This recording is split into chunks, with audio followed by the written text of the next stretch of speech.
بسم الله الرحمن الرحيم نحمده ونصلي على رسوله الكريم أما بعد السلام عليكم ورحمة الله وبركاته أهلا وسهلا.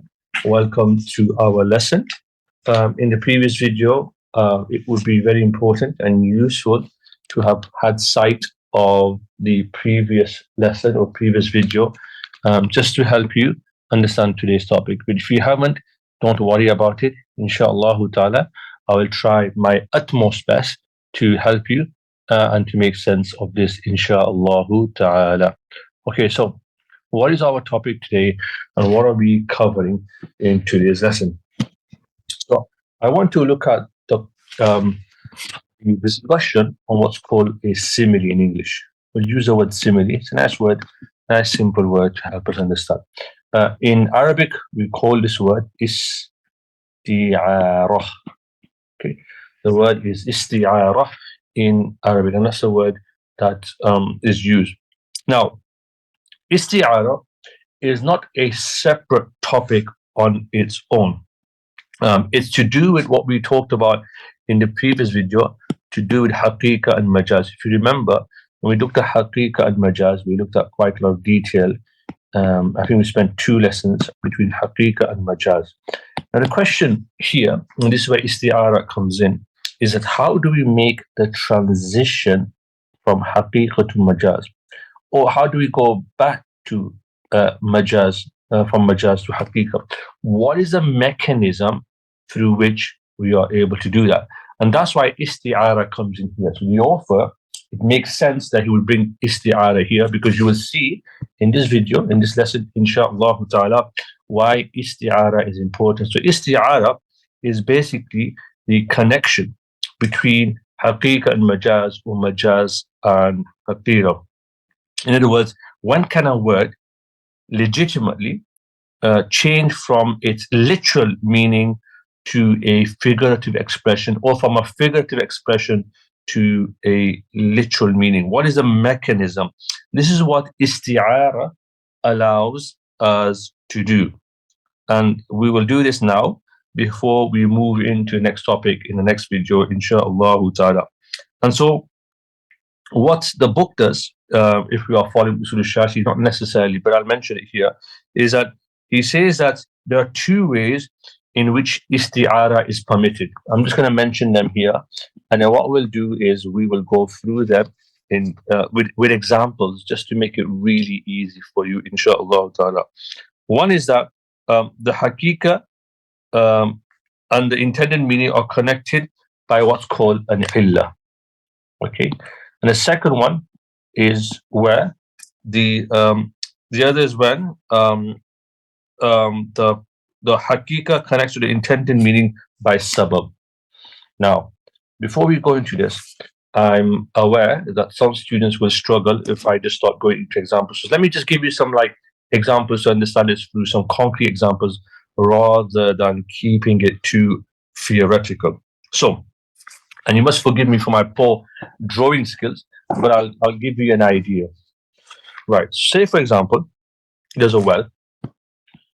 This is a well with water inside. I want to take water out of the well. So let's do the well here. I want to extract water out of the well to get water. Okay, so this is where I want to get to. I want to get to a well. From a well, I want to get to get some water. What am I going to use? What's the most immediate tool that I need, and the most immediate medium or apparatus that I need to get me to that? Of course, that's going to be the bucket. Very poor diagram, but I need a bucket. That's the obvious way that I'm going to get water out of a well. That's the immediate tool, the most opposite way. And this is what we call illah. So the illah is the bucket, if you like, in this example. So the illah is the immediate way you would get water out, because the bucket is directly involved in scooping water, and thus it's the illah before this. That's how it works. Simple as that. We do have some technical jargon just to help you, and basically the way the ulama talk about this is that what we call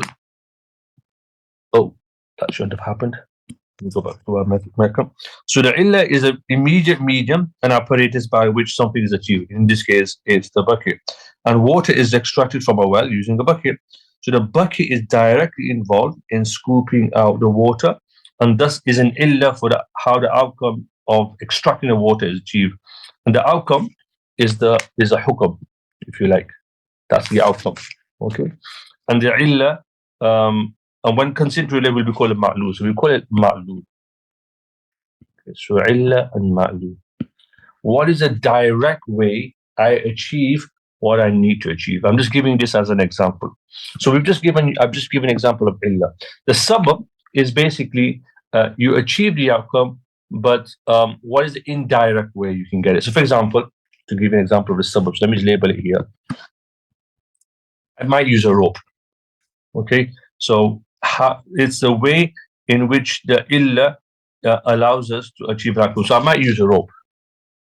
Just kind of a rope there. I might use a rope, but I might use a cup, right? I might use many other mechanisms. These are all called sababs. These are all called sababs to achieve a particular outcome. Let me give you another example, maybe two more examples just to show you.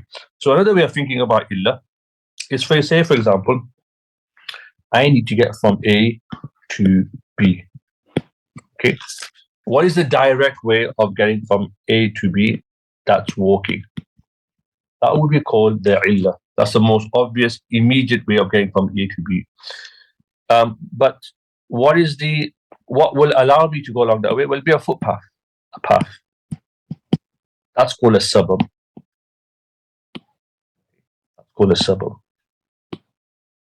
That's how it works. So basically, if you want to think about it this way, illah is the immediate way of achieving a certain outcome, and sabab is kind of what is not immediate, but it can be many other ways. So for example, I could get from A to B by walking, I could get there by driving a car or whatever else. But the immediate way is the walking. That's how it works. I'll give you one more example just to kind of really flesh this out. So I'll do it here, inshallah ta'ala. So illa, just to remind ourselves, is an assigned cause for the ruling, right? And a sabab, what it leads to the ruling, although it wasn't assigned for that purpose. It wasn't like the rope wasn't for that purpose, the car wasn't for that purpose, the path wasn't that purpose. In the first example, it was a bucket that was for that specific purpose of getting water out. It was walking that is a specific purpose of reaching that destination. So for example, let me give you like an abstract example. When you think about purchasing, and this is an example that we'll come back to in the rest of this video.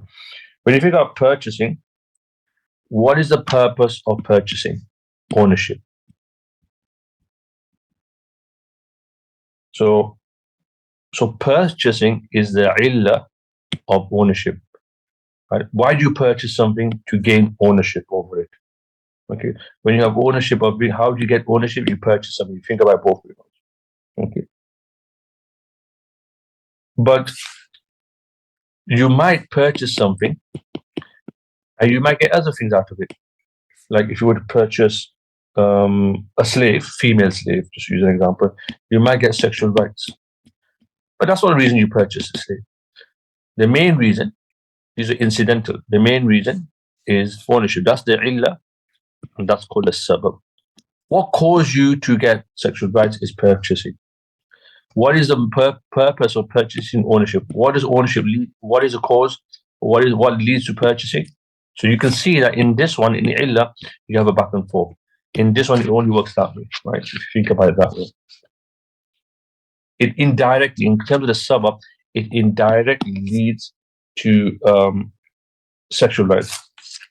So this is not the illah, it's a sabab for it. I hope that makes sense. So if you want to think about another way, it's just illah is what directly connects you to the outcome. The sabab is an outcome, but it's not a direct outcome. That's all you need to remember. So I've given you 3 examples here, different examples, just to get you thinking. And when you're teaching this to students, do this with your students. So get them to think about something that you're acquiring and how do you acquire it. What is the main reason you acquire that for, and what are incidental factors that will give you that. Now, why is all of this important? What on earth has this got to do with Isti'arah? Well, if you just remember this for a second, the rule is And this is where what we've just drawn comes into use. And the rule is quite simple. The rule says that Isti'arah is permitted. Oh, let me go back to my old brand. That might actually be easier. Maybe a different color. Just make it clear for you. The rule says that when it comes to Isti'arah, or when it comes to illa and sabab, these two, in illa, you can go back and forth. In other words, you can go between the cause, the illa, you can go back and forth between them. Okay, so in other words, you can say something, a word in illa is al-majaz intends the meaning of the ma'lul, and vice versa by adding ma'lul figure to meeting the illa. So you can use the illa, for example. In this example, you can do this. You can say that and mean that, right? But you can say that and mean that. So you can work between them, because the well leads to the water, water leads to the well. You can do that with illa, right? Or walking, you can do that. You can say, you can mean walking to reaching destination by walking. But when it comes to sabab, it only works this way. So what they're saying is that when it comes to illa, it works back and forth. You can mean the haqiqa and mean the majaz. Majaz mean the haqiqa. But when it comes to sabab, it can only mean one way. Okay. So just to repeat that for you, and this is the ruling, that one can say that illa, a word that is illa, so one can use the word bucket, and as al-majaz intend the meaning of ma'lul, and vice versa by adding the ma'lul and figuratively meaning the illa. So someone can say bucket and mean the water, someone can say water and mean the bucket. However, when it comes to sabab, the indirect meaning is a sabab and al-majaz. So however, one can also say a word that is al-sabab and as al-majaz, as al-majaz intended meaning the al-musabbab, but the reverse is not permitted. So you cannot utter the al-musabbab and figuratively intend the sabab, for example. So for example, in this case, you can't say path and intend the haqiqi meaning, which is reach the destination, right? So that's how sabab and illa work. So this is why isti'arah is important. This isti'arah is a mechanism between how we move between haqiqa and majaz, and you have to first and foremost work out. So this is the map. When you have haqiqa and majaz, you have to work out, is it illa or is it majaz? Is it sabab? Sorry. Okay. If it's an illa, you can go back and forth between both of them. If it's not, you can only go in this direction, like we've done here. I hope that makes sense. I'll give you some examples, inshallah ta'ala, and it'll become absolutely clear. So if you're still confused, don't worry.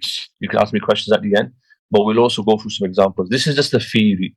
And sometimes, it's better to teach the examples, but I want you to get this theory out, because a lot of people get this confused. The reason for the illa is that the illa is inseparable from the ma'lul, and vice versa. It's directly related to each other.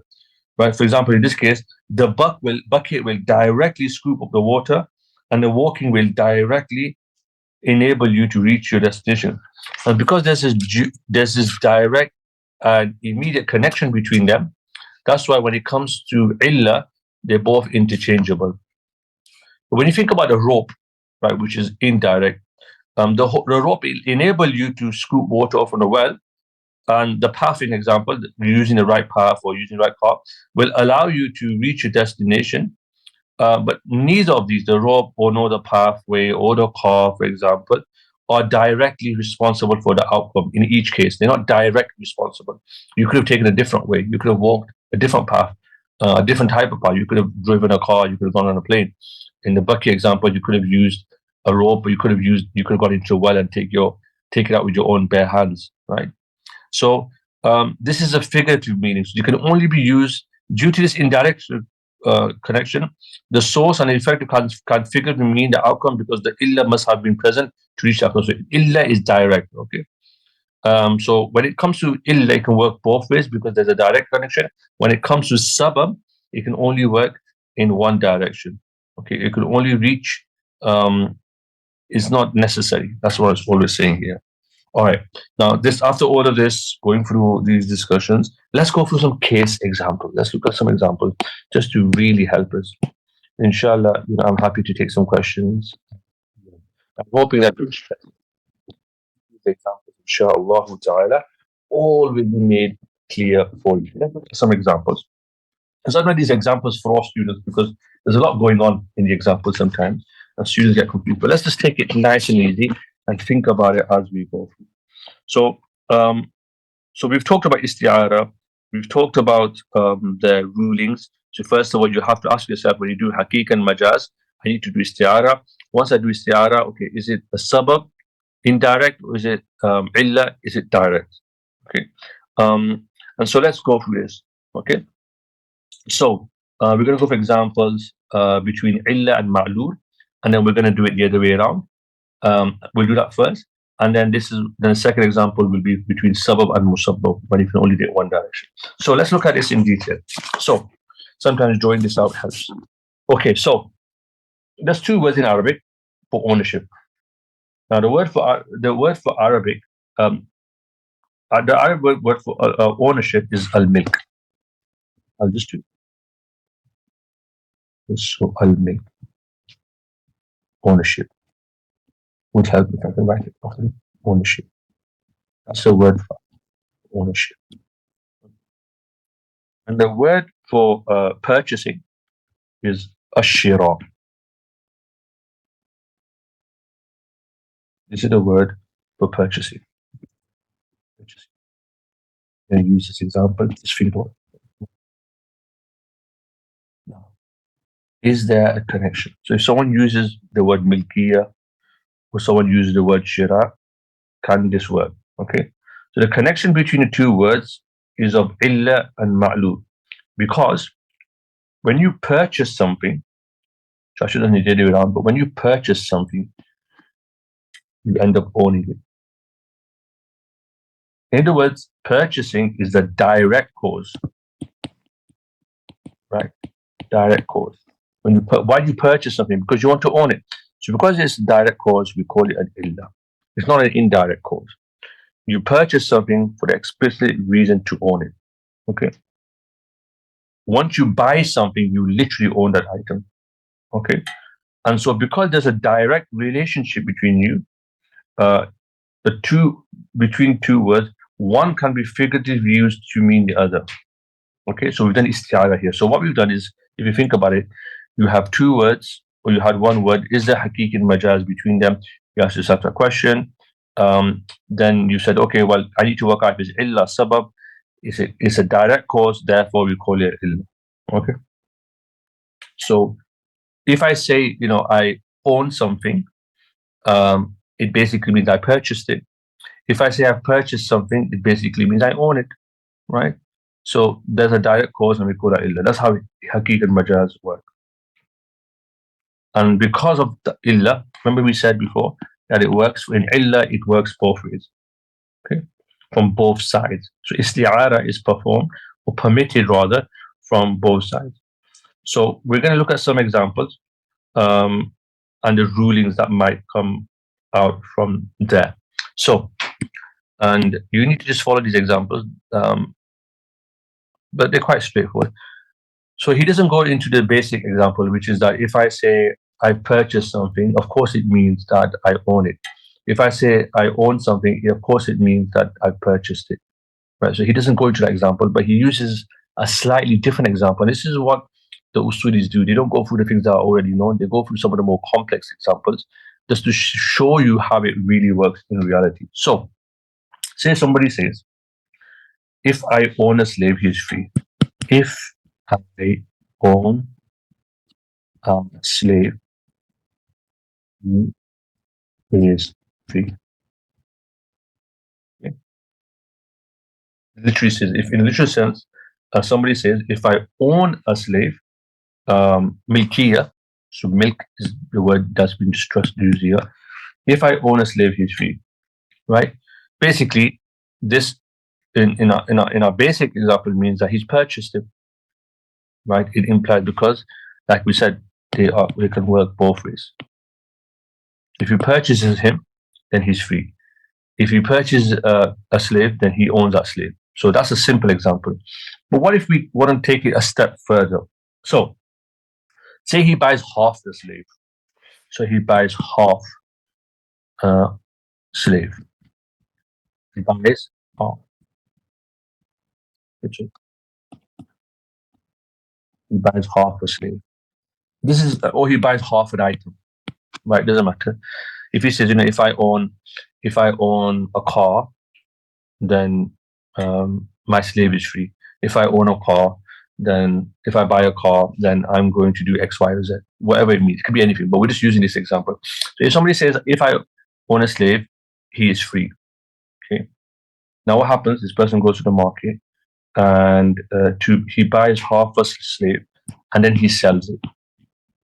Nicely tied into profit. He buys half an item or shares in an item and then he sells it. Okay. And then he goes back to the market. And what he does is he buys the other half.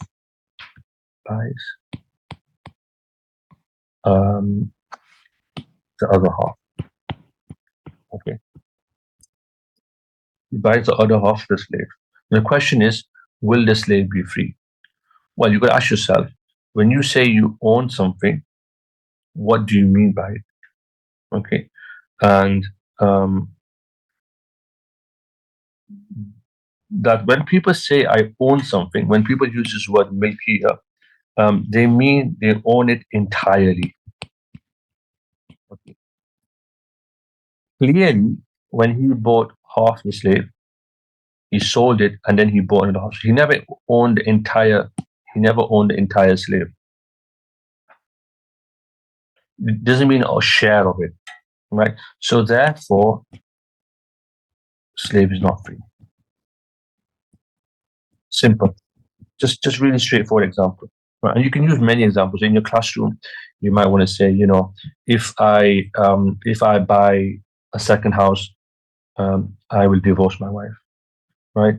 Or if I own a house, I will divorce my wife. Or if I own this, you can use many examples just to get students to really think about this. If I own a laptop, then I will fast for 3 days. Whatever, you can use many examples like this, right? Just use any examples to get students to think about it. Okay. The point is that he hasn't had entire ownership, because when you say ownership, it must mean entire ownership. He's owned half of it, but not the other half. So therefore, he is not free. His slave is not free.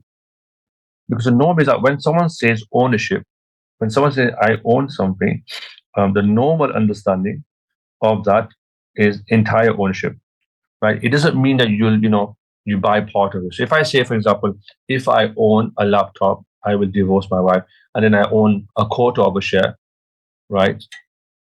I don't own the house. So how can I divorce my wife, for example? So this is how it works. Okay. So it's not understood in a gradual sense. It's understood that you own the entire thing. Okay. Now take another example. If somebody says, I'm doing a different color for you. If I can.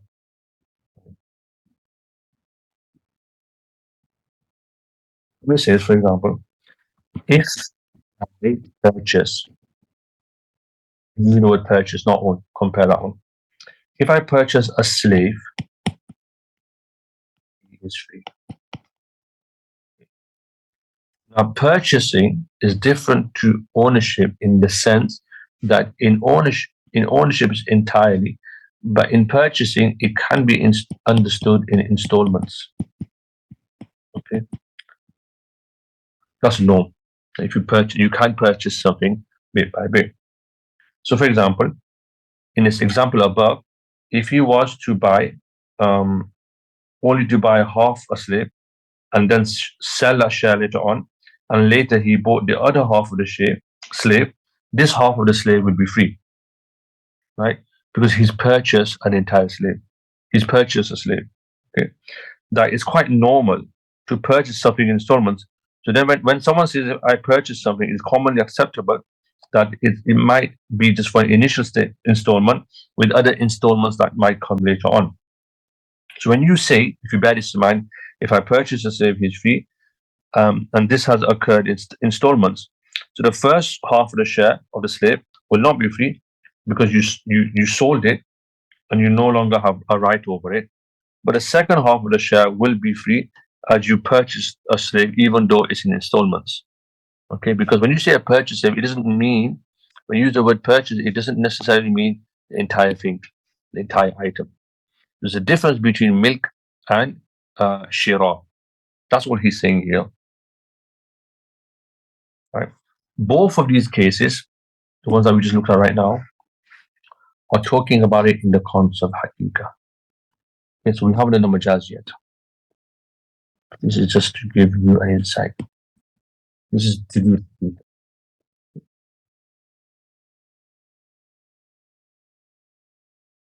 It's quite possible in both of these cases, however, that they could have used it in a majaz sense.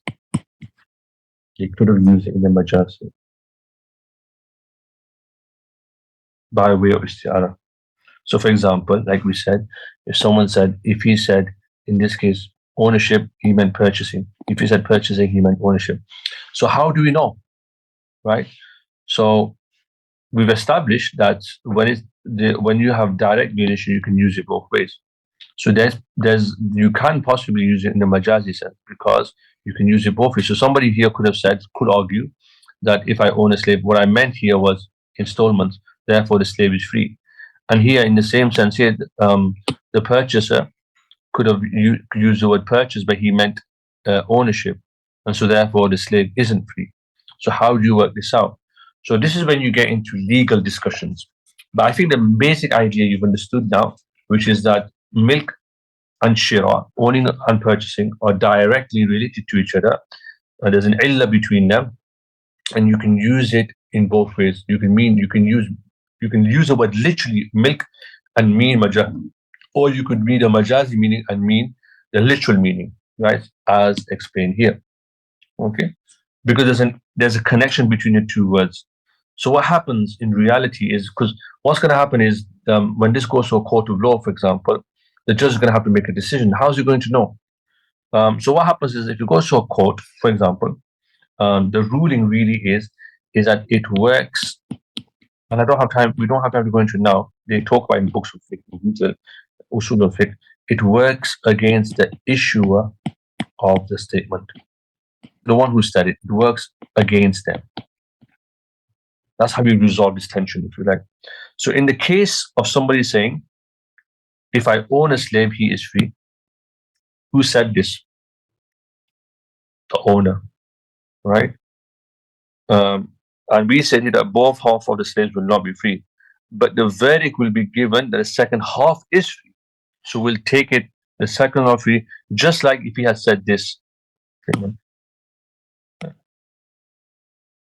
This is because the issue of the statement is going to benefit in the first case, okay, on the basis of his intention, and thus a man will not be granted freedom should we take the intention into consideration. If he says, well, I intended this, so the verdict will go against the issue of the statement, but it will be acknowledged by the court that despite a negative verdict, the integrity of the issue is upheld. There's nothing wrong with the issue, it's just that we need to resolve this somehow.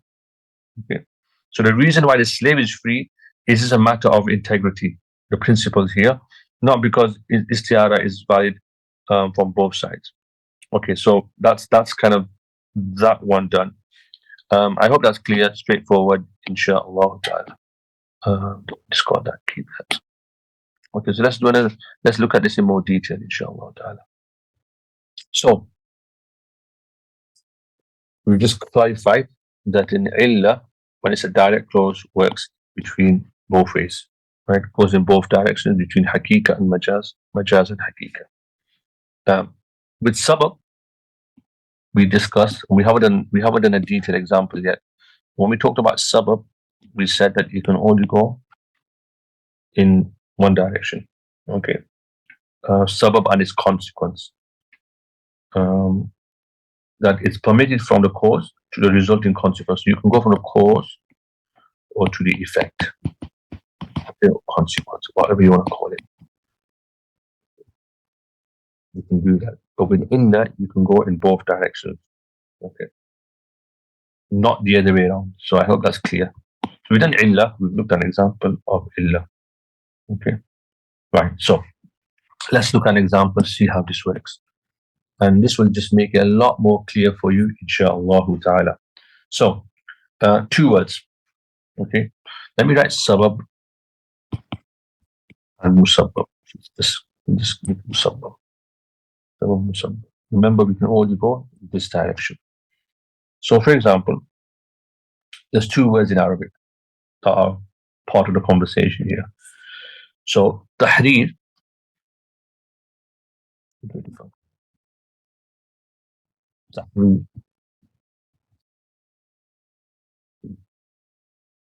Freedom. It's for freedom now. Tahrir means freedom. Okay. Someone uses that word, it can also lead to what's called talaq.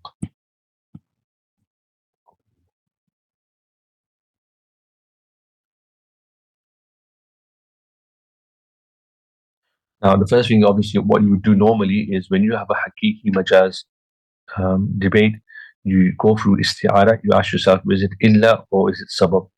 And as you will see, this is not a case of illa. There's no direct connection between these two, freedom and talaq. There's no direct connection between them. One is the consequence of something, but not necessarily so. Not necessarily, there can be other ways. For example, there's other ways that a person can get talaq, for example. Okay. So anyway, let's go through this example. So the example of this type is given through 2 words. Tahrir meaning freedom and talaq meaning divorce. So somebody says to his wife, I freed you. The word that we're looking at. I have freed you. And intended divorce is going to be valid. Right? So somebody has said to his wife, he said something and his intended divorce to his wife, then divorce will be valid. In other words, it will work this way. Okay. Because the literal meaning understood from the word free is like giving up authority, giving up authority or ownership. That's a literal meaning of free. And so there's no authority, there's no right to access without a person. So, in other words, by saying you are free, in a literal sense, the person who said that would no longer have ownership over that person.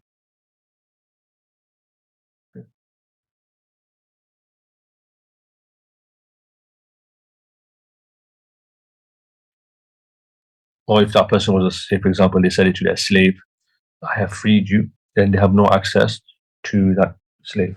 Okay. This basically means that tahrir is a sabab,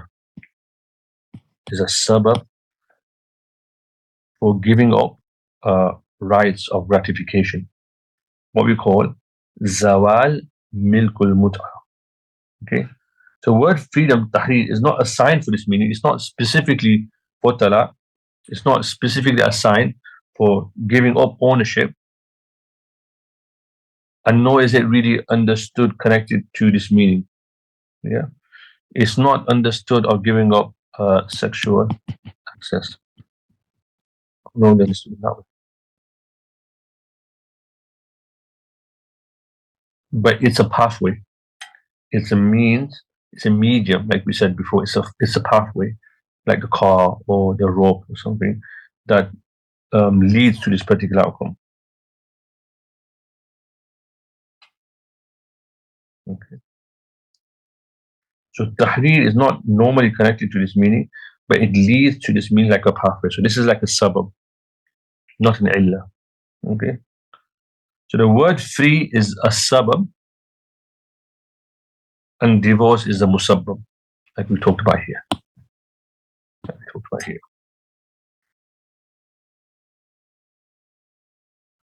And we've said that you can move in this direction. So someone uses this word, it can be meant, understood as talaq because of the sabab, which is what illah does anyway. But here it's indirect. Illah is direct. Okay. So if the husband intended divorce, by saying I have freed you, then she will indeed be divorced. Okay. Remember, like there are, the way to think about this is there are also other ways to relinquish, to divorce or to relinquish ownership. So you can't be the direct cause. There are lots of other ways that a divorce can happen. Many, many other ways. Right. But it's not a direct cause. Now, because of that, you can only move in one direction, not in the other direction. So talaq cannot mean freedom, for example. So somebody says to, his slave that I give you talaq, it cannot mean freedom. Can't work. It can't work this way. It's not allowed. Okay.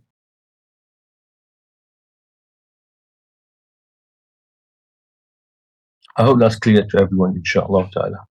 That's all it is. There's nothing too complicated there, inshallah ta'ala. Now there's a footnote here which I just want to share with you because you're all brilliant students. Alhamdulillah. And this is like a tangential question.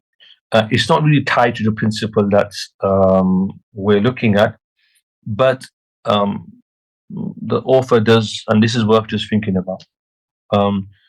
Now, what we've said so far, and the question is this is the question,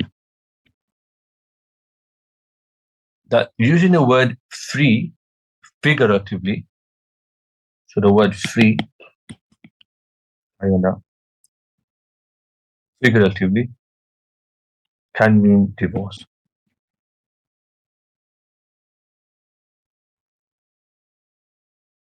Because you can do that from a sabab perspective. You can do it directly. That's fine, you can do that. Now, when one replaces another in this manner of al-majaz, it should also have all options available that would normally be available. So should this not mean that the word free takes on the full functions of the word divorce? In other words, when you say free, should it not mean that it should be fully divorced? The word free takes on the full function of the word divorce in that there is an option to deliver a raj'i divorce. A raj'i divorce is what's called, we call it revocable. In other words, you can take your wife back in various ways. And you should, and should it also mean that you should also be able to do the repair? In other words, should you not have all the options, right? So one's called raj'i, which is a revocable one, and ba'in is a irrevocable one. You don't have, there's no opportunity to take it back. So they're saying this is the outcome of it. But you're saying in Hanafi fiqh that when you say free, only this one applies, irrevocable, not the talaq ba'in. Why is that? Because you've just said that when you use the word majaz and it's understood as free, as majaz is used as sabab, shouldn't you be able to choose which one you want to do from these two? Why have you said it's irrevocable? This is a tangential question, but it appears. And it goes back to what I just said before. So the Hanafi fuqaha, they reply in the same way that the word free is not a cause for all types of divorce. Rather, it's a cause for a divorce that results in what's called zawalu milk mut'a, that the removal of sexual rights, the diminishing, if you like, of the right to benefit from the wife. And this can only happen when you give this divorce, because you can't come back to your wife. That's what free means. I freed you. I no longer have any access to you, right? I don't own you anymore.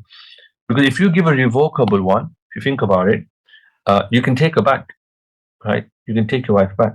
That's not truly free. Makes sense?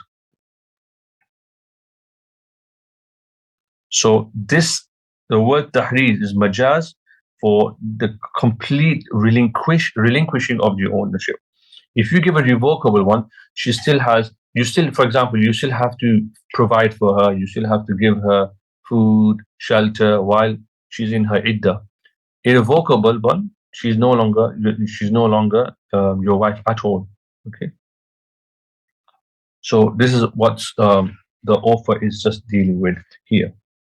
I hope that makes sense. It was just a mute point, but I think actually it's quite important because it helps you to understand the complexities and the nuances that's involved here.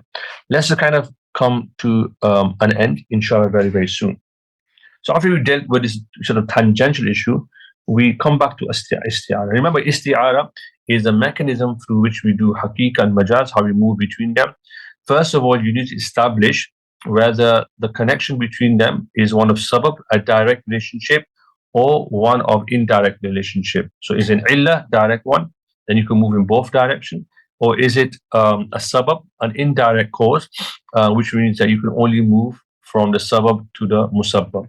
That's what it's saying, and we've covered that as well. Okay, and this is an example where you can move from the sabab. We've kind of touched upon this already, but I'm going to give you another example just to make it really, really tight and clear. Remember, sabab, musabbab, Allah that way. In illah, just put it here. You can move in both directions. That's the difference between them. So illah here and sabab. Okay. So let's look at the word. Let's bear in mind that the word for freedom, tahrir,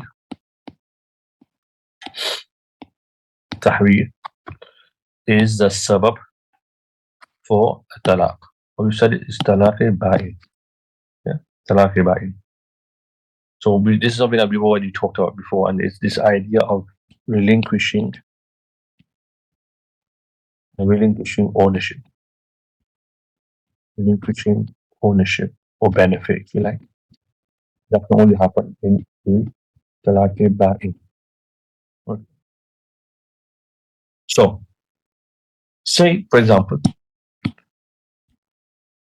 this is just to really iron out the example.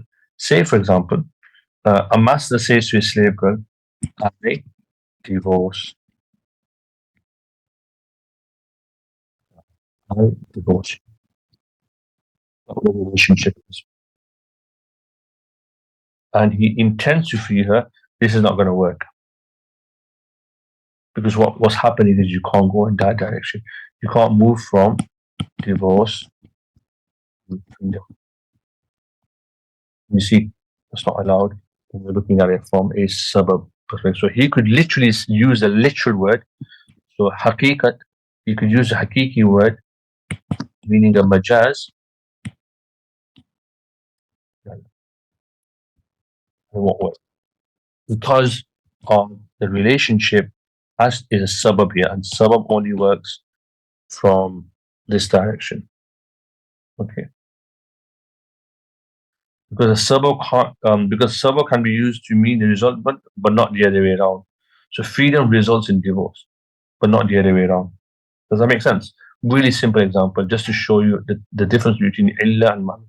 So this is why it's so important before you kind of get into details. Haqiqi and majaz, there's isti'arah involved, figurative speech, and you need to first and foremost work out whether it's sabab relationship or is an illah relationship. Illah allows you to go between from the cause to the outcome to the cause. With sabab, you can only go from the cause to the outcome and not from the outcome back to the cause. You can't do that. This is what we went this.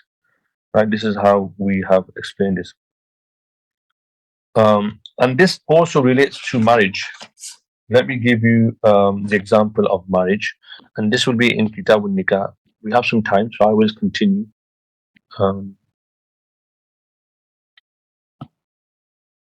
So here. So if you remember in Kitab al-Nikah, if you haven't covered it, it doesn't matter. I'll explain to you now, inshallah.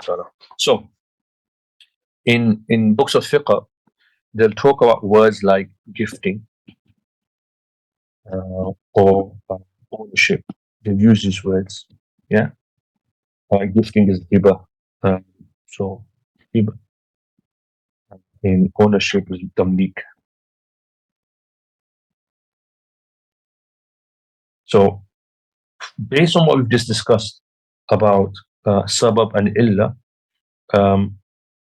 and that you can move from the cause to the outcome, but not from the outcome to the cause, you can conduct a marriage by using these words. Okay. So if a woman says to a man in the presence of two witnesses that I gift myself to you, and the man accepts, the marriage will be accepted. So gift leads to marriage. Not a direct cause, right? But gifting leads to marriage. And this is a sabab then. This is not an illah. Okay. If she says, I enter myself under your ownership, for example, the marriage will be valid. Okay, ownership.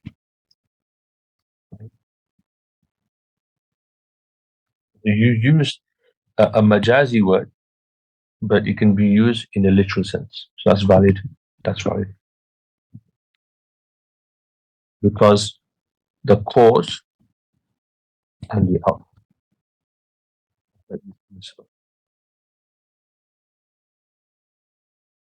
Right? This is right of gratification. Right? Which is what the purpose of marriage is, gratification. Very nice, very simple. Let's use a counter example maybe. Right? And of course, the whole thing about gifting is that there's this idea of you got access of use. Or if you say, in the case of slave girls, for example, rights of gratification. Yeah.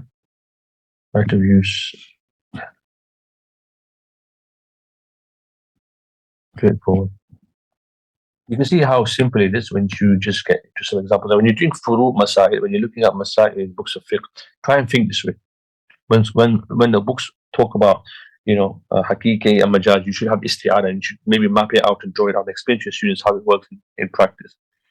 Okay, so hiba can lead to nikah, but it's not directly related. Remember, okay. So for example, you can't say to someone that I'm marrying you, right? For example, so hiba is a sabab and is mean used nikah. Okay, and this happens in other examples as well. But the reverse is impermissible. So if one were to try to gift, gift or own, or sell something using the word nikah, can't go that way. You can't do that. You can't move from the literal to the majaz. But you can't do that. You can do that if it's a direct cause, because there are many ways that you can give something. There are many ways you can have ownership of something. Does that make sense? This is how it works. Very, very simple. Very, very nice and easy, inshallah ta'ala. Okay. Towards the end, there is a bit of a discussion, which I'm not going to go into because time is running out. Maybe the next lesson I'll come to it.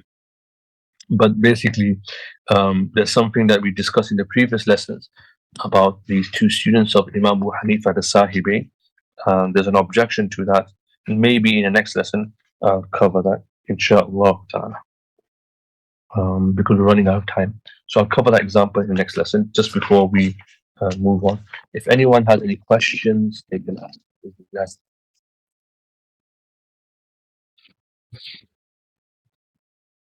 Anyone has any questions? Okay, barakallah feekum. Inshallah, I'll see you all next week. Subhanallah bihamdi, subhanakallahumma bihamdika, nashhadu an la ilaha illa anta, nastaghfiruka wa natubu ilayk.